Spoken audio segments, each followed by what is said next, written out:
هل لك سر عند الله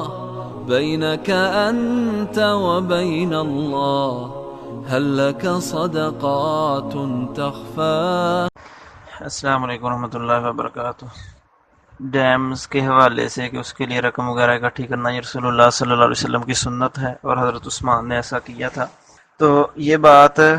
مسند احمد میں 6347 نمبر غالباً روایت ہے، اس میں یہ موجود ہے کہ حضرت عثمان رضی اللہ تعالیٰ عنہ نے اس وقت یہ بئر روما جو کنواں تھا یعنی پانی کے لیے، جب حضور صلی اللہ علیہ وسلم نے یہ صحابہ سے اپیل کی کہ جو ایسا کرے گا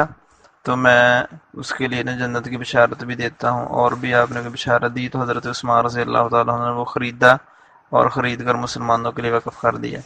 تو ایک بات یہ ہے کہ یہ سنت بھی ہے، اور صرف یہی کام نہیں، یہ بات تھوڑا سا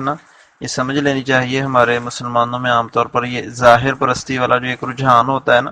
کہ جس بات کا صرف ایک بات کا ثبوت آپ صلی اللہ علیہ وسلم سے ملا تو بس سنت وہی تک محدود ہے۔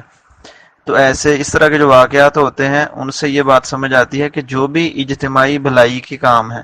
جو بھی مسلمانوں کے اجتماعی معاملات ہیں کہ جہاں ان کے لیے فائدہ ہو، تو وہ سارے کے سارے کام سنت نبوی صلی اللہ علیہ وسلم میں داخل ہیں کہ وہ انسان کرے اور دوسروں کو بھی ترغیب دے۔ مثلا جیسے یہ ڈیم بنوانا، کوئی تالاب بنوانا، لوگوں کے لیے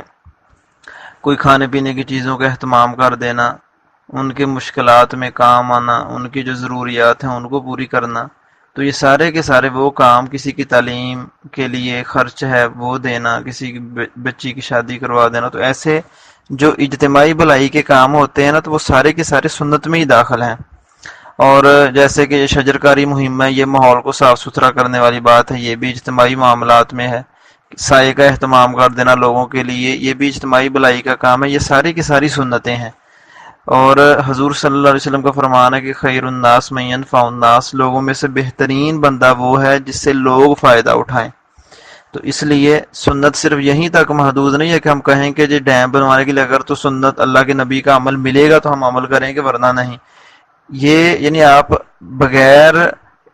کسی کے فتویٰ لیے جس کام کو آپ بہتر سمجھتے ہیں کہ جو امت کی بھلائی کا کام ہے، لوگوں کے لیے وہاں خیر ہے، لوگوں کے لیے آسانی ہے